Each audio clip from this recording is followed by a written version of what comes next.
Hi, and welcome to Sci-Fi Author Chat. I'm so pleased to welcome Wong today. Welcome. Hello, thanks for having me. Thank you for joining. Wong is the author of this exquisite book, The Circus Infinite, pardon the glare. And we're going to talk about Wong's background and circuses and the book itself and what might be coming. So let's dive right in. So I'd like to read a little bit about your background and then dive in. And it says, according to your bio, that in past chapters of life, Khan has published poetry and played cello in an earnest folk rock group. An internationally known hula hoop teacher and performer, he's toured with a circus, taught workshops all over the world, and produced circus art shows in San Francisco. Fabulous. He's worked in the nonprofit arts for many years, most recently as an arts funder for a public sector grant-making agency. That's wonderful. And a bit about the book, The Circus Infinite. A circus takes down a crime boss on the galaxy's infamous pleasure moon in this found family tale. Hunted by those who want to study his gravity powers, Jess makes his way to the best place for a mixed species fugitive to blend in, the pleasure moon. Here, everyone just wants to be lost in the party. It doesn't take long for him to catch the attention of the crime boss who owns the resort casino where he lands his circus job.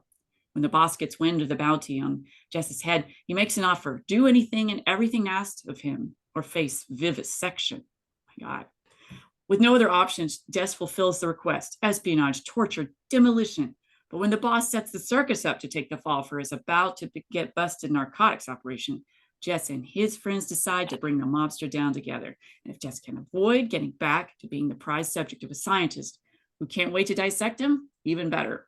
Woo, the stakes are high and the backdrop is fabulous. So I've started reading this, and what I can immediately see, which honestly is reflected in the cover, is a very color rich and artistic, tapestry for which the story takes place. It's just many colors, and I'm an artist, a visual artist, and so that resonated with me immediately. And I love that we've got this intrigue and shadowy things going on in the background. So this is totally in my wheelhouse. I'm super stoked about your book. So congratulations. Sweet, thank you.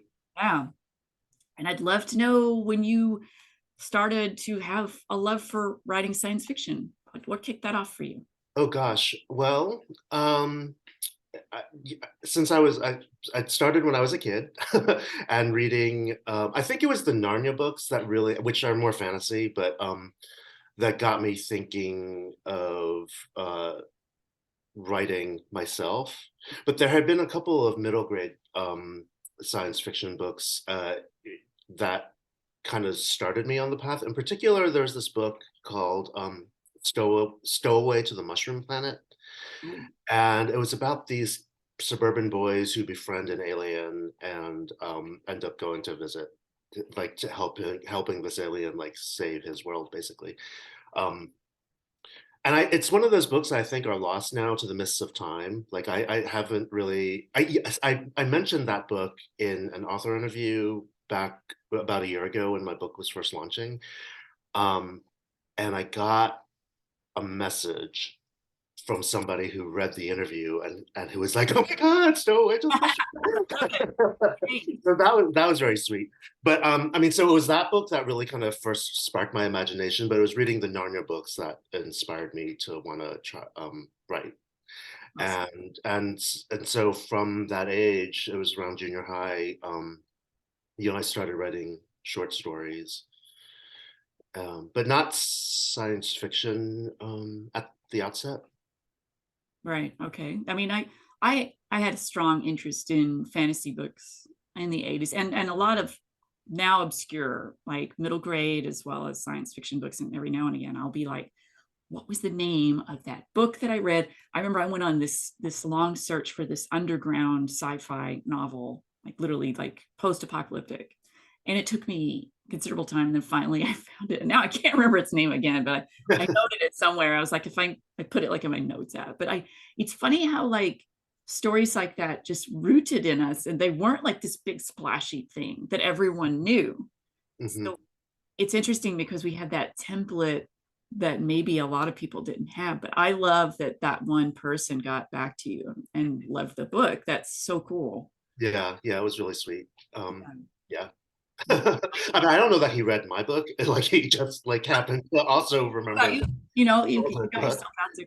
I know, you know, I always think that it's a gift when anyone reads our work, but a connection is also very important. And if they don't read it now, they might read it later, or they might at least, you know, recommend it. So all connections are great that way. Yeah, for sure.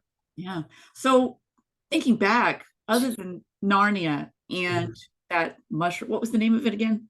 Stowaway to the Mushroom Planet. I like that screams album cover to me. You know, I want to see an album cover. I've got it in my head already, but Different kind of mushrooms, maybe. too funny. So, but other than that, like what were your influences? Who, Oh, books, shows, film, writers, whatever, yeah, comic. yeah. Well, there was the Earthsea books. There was Anne McCaffrey's Dragon Riders of Ooh, Pern series, Lord of the Rings, obviously. I mean, so all the standard like usual suspects. As I mean, I grew up in the '80s, yeah, me too. so I mean, so it was all the usual suspects of that time. Actually, there was another book. There are a couple of YA books that I remember that seem to not really get much talked about, and there was one called Enchantress from the Stars, Ooh, that's a fun name. and Familiar. I'm sorry. Seems familiar to me. Like I may have seen Oh, it. yeah, I forget the author's name. Um, it's a very Scandinavian name, if I remember correctly. And so it's about this is I'm drawing for I haven't read this book since I was like in eighth grade or whatever, but it was about this like society of worlds, like kind of like a federation, Okay. but they didn't use that word. Um, and they sent agents down to other planets that were like on the verge of being ready to join them, but Sure. needed to cross some kind of threshold. And one of the things was that that these agents have psionic abilities, like Oh, cool. I love that. telepathy in particular. And I remember that one of the storylines in Enchantress from the Stars is the agent on this world, like kind of convincing the people of the world that they have these kind of abilities, but they can't like tell them, and so she has to like Um, trick them into Prime Directive stuff. like kind of yeah, and she tricks them into activating their telepathy by giving them a fake drug. Like she takes I think I'm getting this right. I think I'm remembering this right.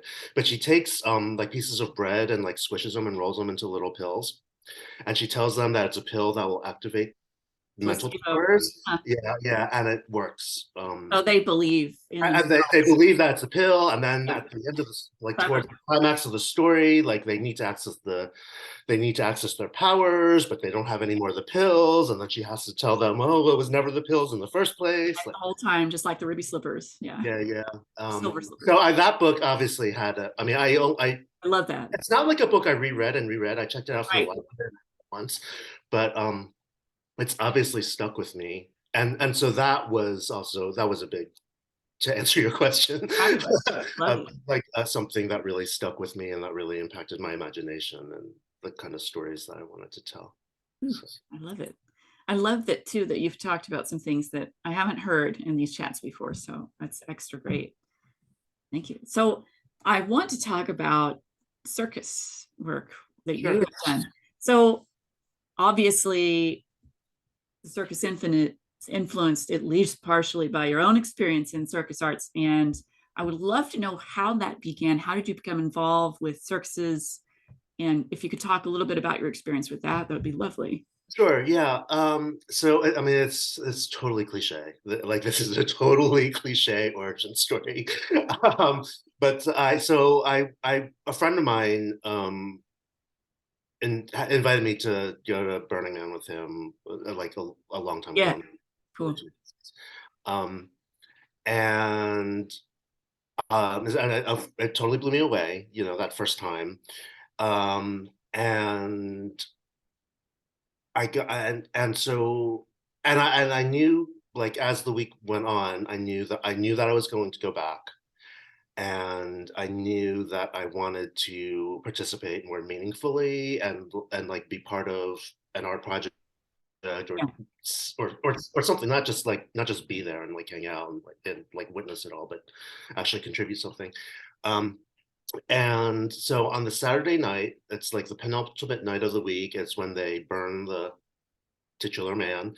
right. Um, and so, and like everybody there like gathers around in this big circle, and before the fireworks and they light the man on fire and everything, um, all these hundreds of fire dancers are performing in a circle.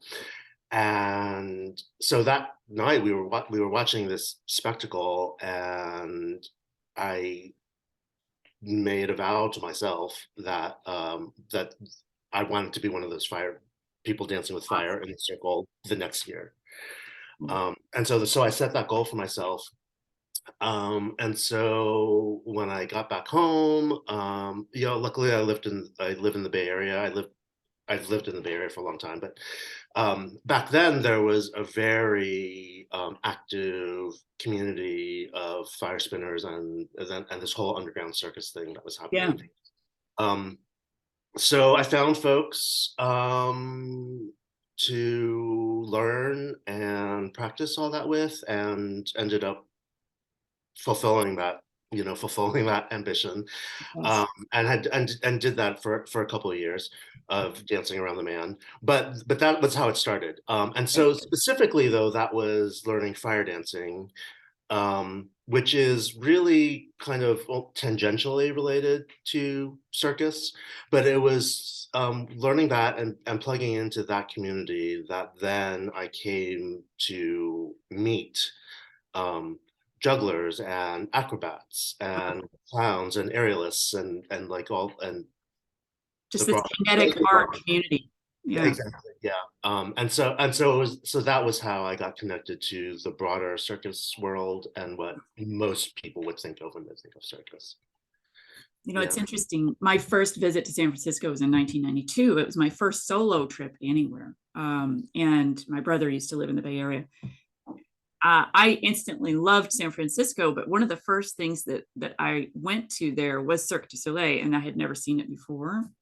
So that was fabulous for me. And I had grown up near a fairground in East Tennessee, Mhm. and I was sort of used to this sort of bizarre other world that like fairs and things like that, Carnivals, yeah. carnivals.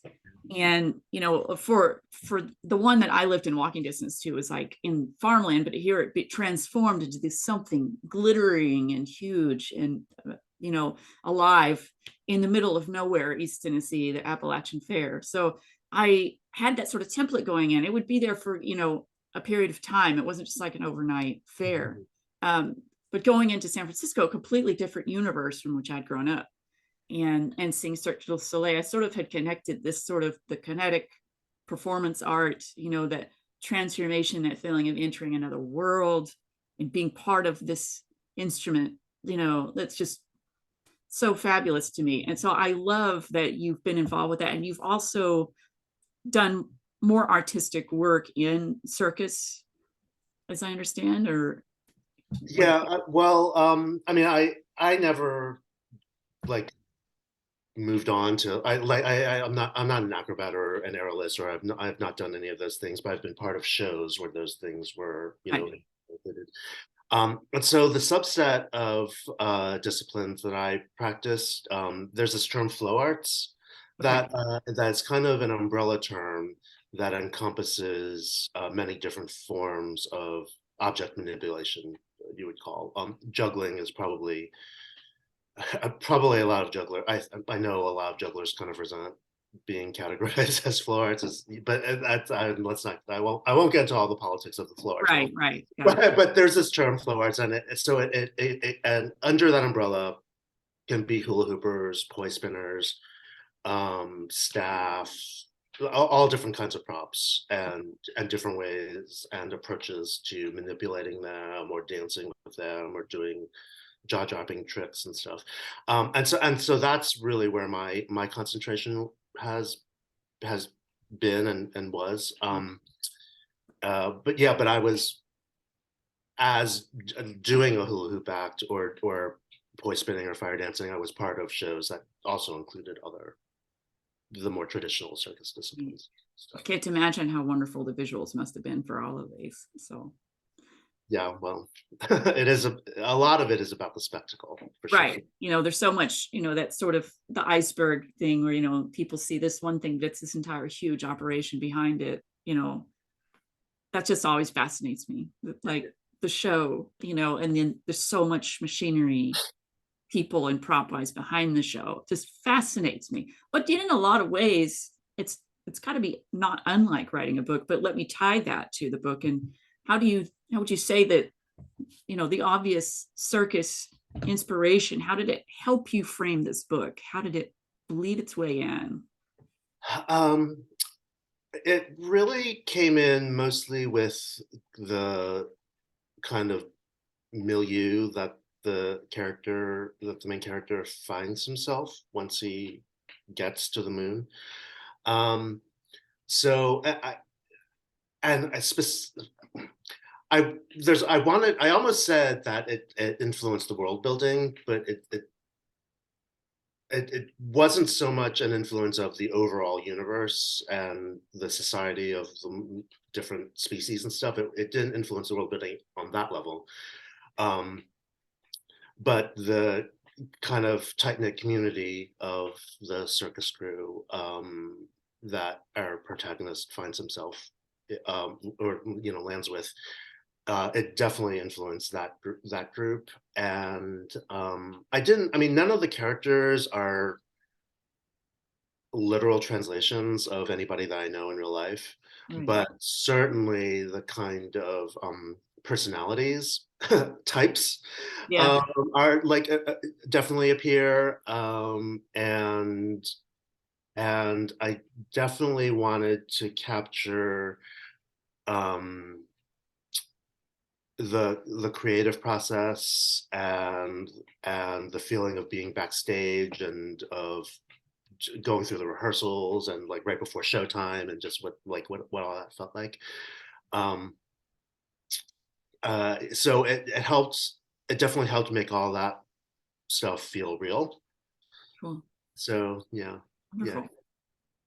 Well, I can't wait to keep reading because it's drawing me in. And I love the found family aspect too, which seems to me kind of when I think of carnival or circus, I think that this is a group that was not born together for the most part. There might be family connections, right?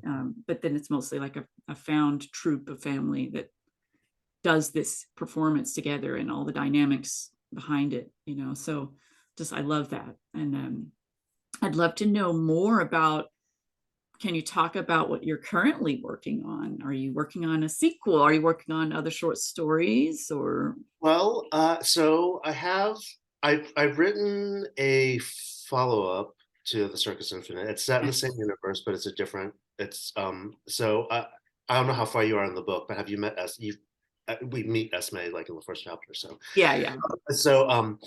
So I've written a book that features Esme as the protagonist, and it's a few years after the events of the Circus Infinite, and her music career has taken off. But it's established in the Circus Infinite that her people are very xenophobic. Yeah.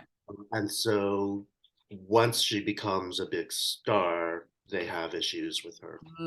With her celebrity and how she's representing herself and them and so on and so forth. And so it's been on sub. I had hoped, I don't know if this is,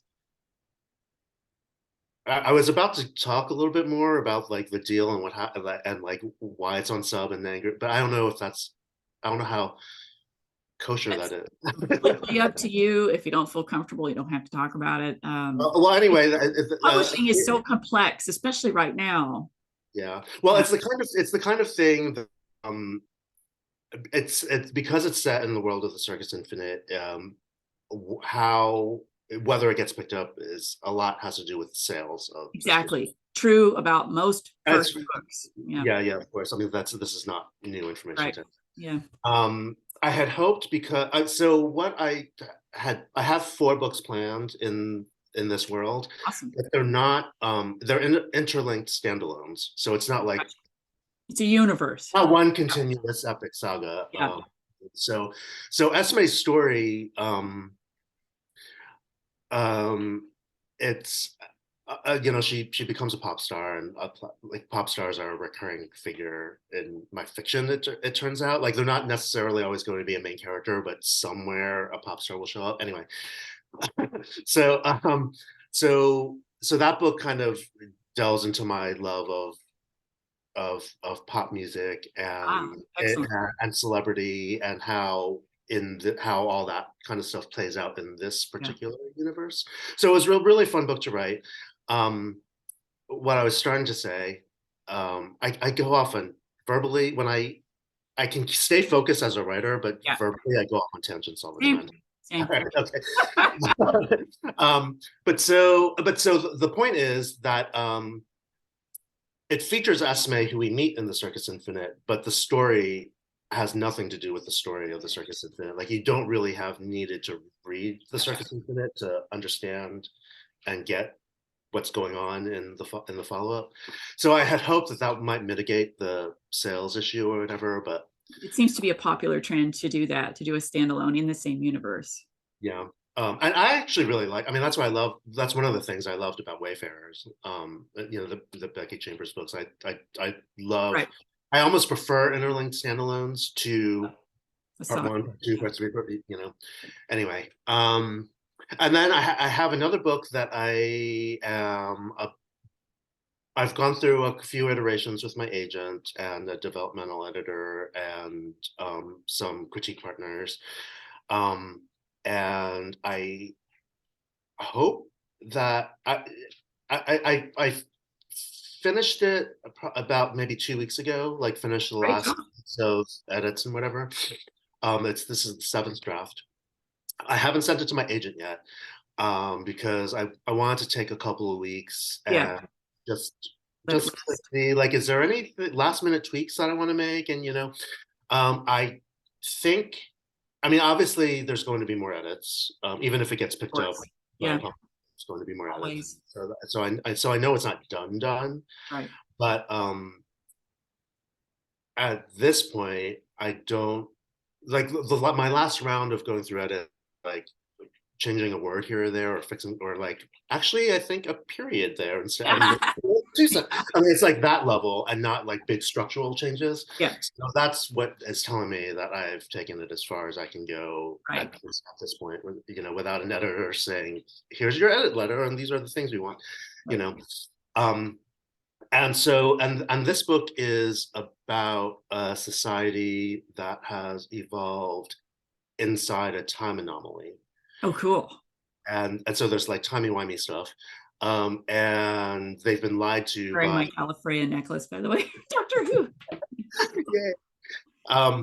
And they've been lied to by the rulers of their society about the nature of reality, and our motley group of characters figures things out, and I want this book. I'm very excited about it. I'm very excited about it. I'm proud of the character work. It's multi POV, Awesome.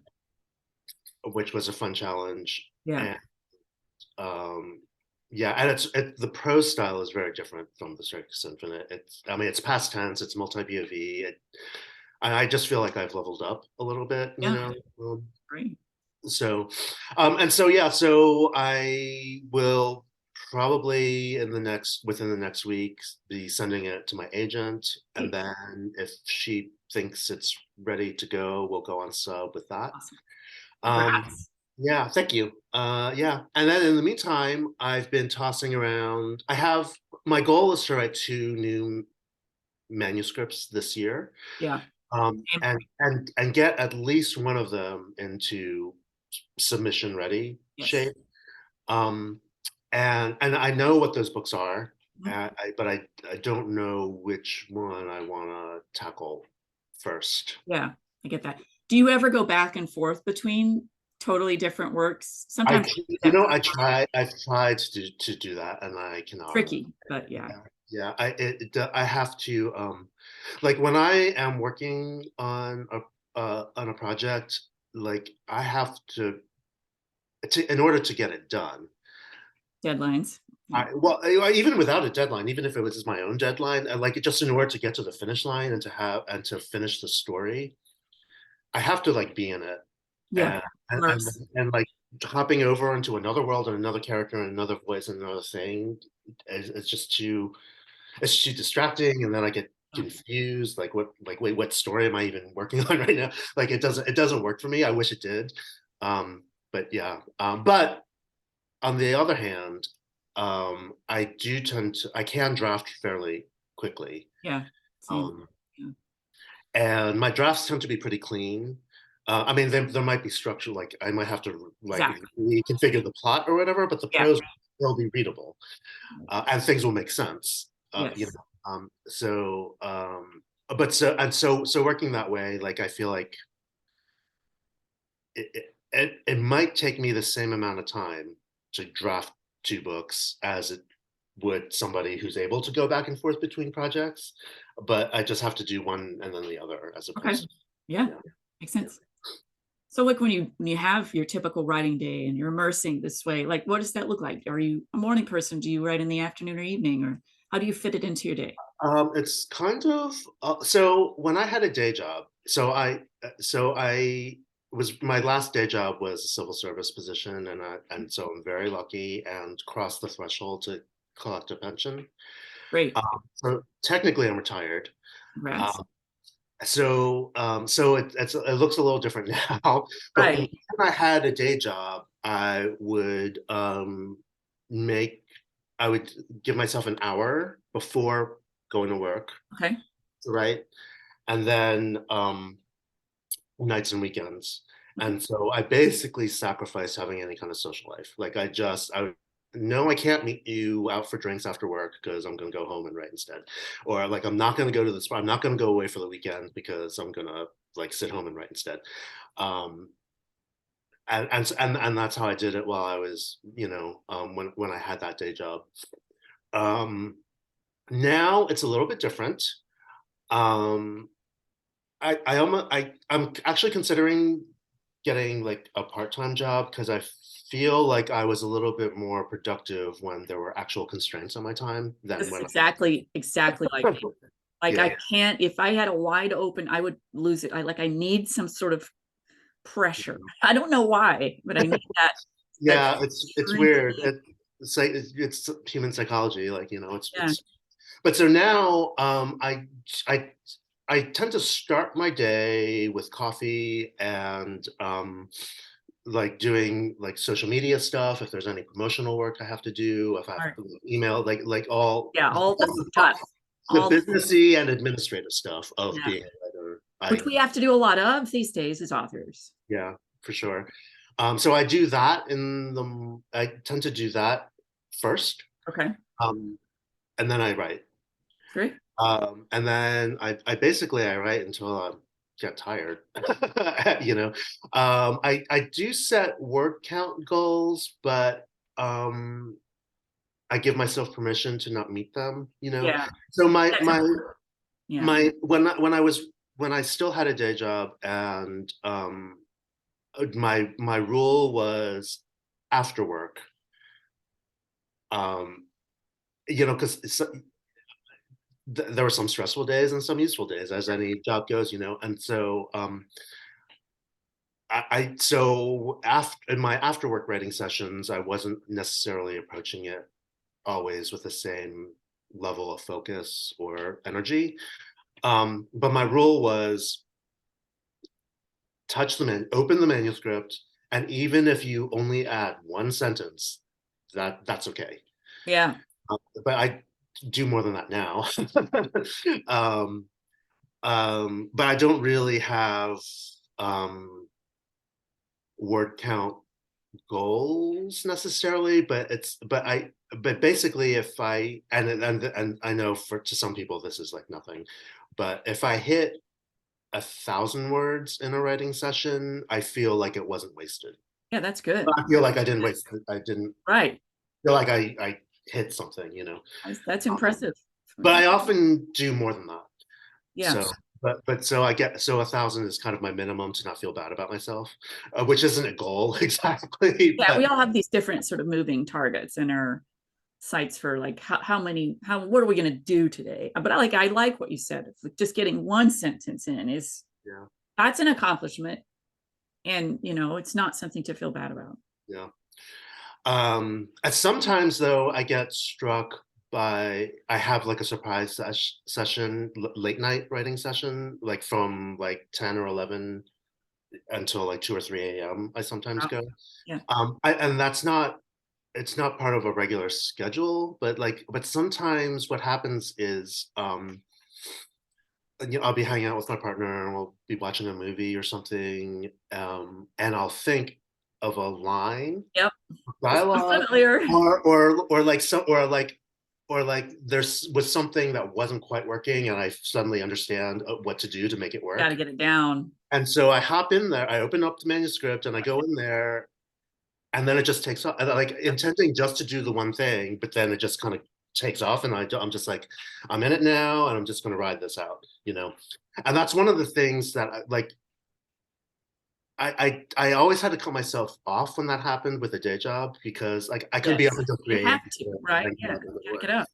But now I can just let myself stay up until 3 a.m. Very if cool. that's what is happening, you know. Yeah, that's great. I love that. That's very similar to what happens with me. Like I'll have it could be completely unrelated to some show or whatever, or it could be triggered by it, either a scene or even music. And then suddenly that opens up and I have to go right. So and then that for me too, it's kind of like a tap's been turned back on. Mhm. So it's kind of interesting how that works for different people. Yeah. So very cool. But I do want to add too, though, that one of the motivators, one of my motivations, even though I don't have, I mean, I can't wait to have hard deadlines again because that means something's under contract. I feel you. But Yep. one of my main motivations is, like the sooner I get this done, the sooner I'll have something to go out on sub with, and the sooner I can sell another. Like Exactly. that's what Exactly. that's what's driving I me. think that's an important point because I think a lot of writers who are starting out aren't thinking in terms of the business aspect. And there is essentially a business aspect, and there is a pragmatic reason to get your things done and set them aside to move on to the next one, and then you have various plate spinning of like this one's on sub, this one's in edits or whatever. But the goal is to keep going and try not to get quagmired in one thing and fester and not work on other stuff. I love the idea of just moving forward and working on the next thing, getting it done, pushing it. It's like you go over in that pile, we're moving on. So because I do feel like it's very tempting to kind of get caught in those weeds of one book, and that becomes your whole everything. Like it happened to me, and the minute I kind of let that go and realized there's other stuff I want to do, this can't be my one and only. So that really freed me. Actually, it didn't constrain me, it freed me, and then I was able to just go on. And art is hard because like putting something down and saying that art is done, because it is a constantly thing as you're working on it, that's hard. But you do have to kind of let it go. Like we're kind of like our literary children. Like you have to set this free. The idea is to let it be independent and let it be free. Holding on it forever. We gotta, you know. So I love that you talked about that because that is something I wanted to address. So I'm curious though, like so you have some wonderful books in the pipeline that you're working on. What would you say is your dream science fiction writing project, or fantasy, or other genre? Oh gosh. Well, actually, you know what? Doing this series would be a dream. I mean, Yes. you know, Yes. for sure. So one of the two books that I mentioned that I want to write this year does fall into that book of my heart thing. Um, and it's one of the I've had the idea for a while. And it's definitely that I don't feel ready to write that book yet. Okay. Got it. Yeah. Yeah. But I'm going to. I actually did write a very early draft like 25 years ago. But it's been completely. I mean, I set it aside because I didn't feel ready to write it, and I also felt like I wasn't really. It was one of those books that it was. There's a it, there's a it feels a certain way, Hmm. but it wasn't like it's not like I had a character in mind and I really want to write this character and like get this or or even plot. It wasn't like I had a specific Yes. plot in mind. It was more this feeling, and I want to make the story that communicates this feeling. Yeah. And so I feel ready to tackle it now. Great. Um, so that's, I guess, maybe a dream project. I and it is the book, and one of the reasons why I decided to make it one of my two priorities this year is like if I were to suddenly die, um, this book would be the only one that I would feel sad about Not getting done. not having written first before I I went. understand. Yeah. I think those of us who are reaching, a certain age are like, you know what? I want to get that one out there. You just never, I mean, it just feels that way right now. Like you just sort of like, Yeah. yeah, get it done. I think that's important, especially since it's been with you that long. And I understand having stories that have been with me for decades, that need to do that. And, that's my plan too, honestly, is to tap into that and get some of that out there. Yeah, so I'm looking forward to it. I am Great. definitely shooting for. You did mention you did specify like dream sci-fi project, and this isn't really. I'm thinking of Any genre, to be honest. well, this is more. I'm going for a more contemporary fantasy literary crossover feel. Great. So, but I mean, we'll see once I actually get into Yeah. what There is a character that has psychic powers, so there's that element is going to be there at least, but. Do you think that would that dip into sort of more of an urban fantasy situation, or Part of it, yeah? um, there's three point of view characters, Okay. and they're set in three different time periods, but all in San Francisco. Excellent. And so a couple of so for two of the storylines, there's I think definitely an urban fantasy feel can come through. One of the stories takes place in a post climate change future, so it's going to feel very different. Right. Yeah. Great. I'm excited for all of this. So here's my little curveball question. Okay. Blade Runner, right? Yeah. So what's the one thing that would tip people off to your being human or not? Like a reverse Voight-Kampff test. Like if you do, let's just say like you had this reverse Voight-Kampff, like this person is definitely a human or you're definitely an android. So let's start with human first versus replicant. So what's the thing that would tip people How off that people know it's you. You're human. You're not a replicant. um gosh, I think it would either have to do with music or food. Like it's like like so it would either have to be like a question like what's your favorite Taylor Swift album, and then measure how I talk about it, or or something like how do you feel about avocados. There. I'm a foodie, so it's totally. And I think what would happen, I mean, like the things I'm really enthusiastic about, it comes through. And I think Yeah. that reveals, oh, this is a real person. Yeah. Okay. So what would make people think you might be a replicant? Uh, um, this very question. I, gosh, I don't do you really, like our owl? Do I'm sorry, what was that? you like our owl? owls behind me. I'm like, Right, yeah, yeah, promise I'm not a replicant, I think. Anyway. yeah. Um, I don't know. I guess you know that the empathy tests. Like here's a picture of a person, and based on their expression, what is their feeling? I don't do so well on those often. Those are hard. Um, yeah. So I mean, so something like that, or like here's a situation, and how might a person respond, or like that Yeah. kind of question. Like yeah. Yeah, those are weird. I might come off robotic or like at least Vulcan or something. Oh, it's cool.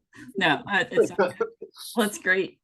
Okay, so now what's like the worst writing advice you ever received? The worst writing advice. Um,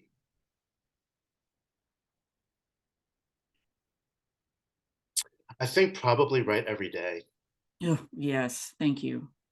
Yeah, See, just some of us just can't do it for a million different reasons. So don't feel guilty about it, yeah, you know?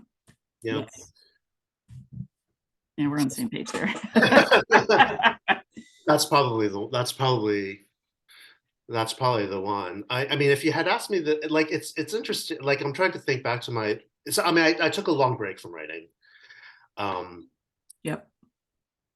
and if I had been asked that question when I was still in my 20s and first trying to do this, I don't know if I would have had that same answer. Yeah, right. We've evolved. Yeah. Great. But if you were giving advice to someone just starting out, what would be your best advice to them? Um, I kind of have a few tidbits. One is write what you want to read. Mm-hmm. Um, is a big one, and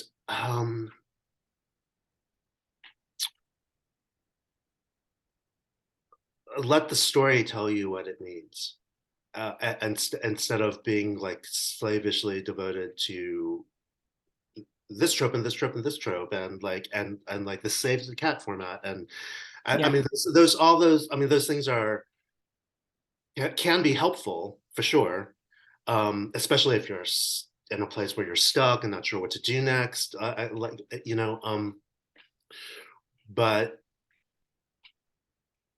but you've got to let the story breathe and grow into what it Yes. needs to be. It's kind of like raising children. Like, sure, you can do your best to instill whatever values you want Right. your kid to grow up with, but ultimately the kid's going to be their own person. They are. I'm learning that in real time with two teenagers. And so likewise with the story, sure, you can try to impose the save the cat structure, or you can say, well, this is 50% of the book, and so at this point this has to happen. Or you can say, I want to follow this trope and this trope, and like and have it like be exact. But ultimately, if the story needs to deviate from that, you just have to let it. Yeah, that's a story. Like a story isn't an instruction manual, right? It's a Yeah. story. It has a flow. That's great. Now, is there anything I haven't asked yet that you would like for readers to know? Um, yeah, I feel like I should have like a ready response for this. This question always takes. I'm always like, what? And it's not the first time that in an interview it's come up, and and this kind of question happens at job interviews too. And I'm always like, huh, I really should have thought about this before. but like, I don't. I mean, I can honestly, I can't think of. I mean, I'm kind of an open book, like. Yeah. Well, let's reframe it. Where can readers find you online and connect? Well, yeah. So I do have a website, conwong.com. It's very basic right now. I had high hopes of doing a newsletter, but It's a lot of it, work. yeah. And I'm thinking of like a monthly or bi-weekly like topic to discourse on. It's like too much. So Yeah, you can sign up for my newsletter, but you will not be getting regular updates. It's like when I have things to announce, probably is when I'll be exactly. Yes. using that. So conwong.com. I am still on Twitter at Cosmic Con is my handle. I have that same handle on both Mastodon and Hive. Okay. Although Mastodon, I'm on the .online instance. Okay. Mastodon's a little confusing. It is very. I call Yeah. it, I had that all broken out into the like Lord of the Rings stuff, and Mastodon is low Florian to me because it's kind of like they've got their own thing going on and it's very nebulous and weird, but okay. Um, so it's weird figuring out all these things. And Yes. I'm on Facebook also. What I about have a Instagram? personal page that I have, which is just my name, Con Wong. Okay. But also, but there are also other Con Wongs that show up. At least there were the last time I looked. And then I also have an author page on Facebook. But like with my website newsletter, it's just Yeah. if there's something to announce. Yeah, I mean, I've had um panel appearances and or like books featured on like lists and things, and I always just end up doing those when I do it on Facebook. I always end up just doing them through my personal page instead Yeah, of I do this same thing. Like I almost never visit the official page. I'm always doing it on my personal one. It's just a yeah. lot of work to have to cross post. And like if you're in it and you want people to know now, it's just easier to do it on your own page. I don't know. And I reach more people with my personal anyway, Same. so Yeah. I feel like I've like finally somebody understands. Well, great. So I invite readers to get The Circus Infinite from your favorite bookseller. I have it in paperback, but of course it is available in ebook. Is it available in audio? it is available in audio as well. Fantastic. Yeah, Great. and yeah, the narrator did a wonderful job. Wonderful. Yeah. Con Wong, thank you for joining us on Sci-Fi Author Chat. It's been a delight, and I can't wait to read more of your work going I'm forward. happy to be here. Thank you. Thank you.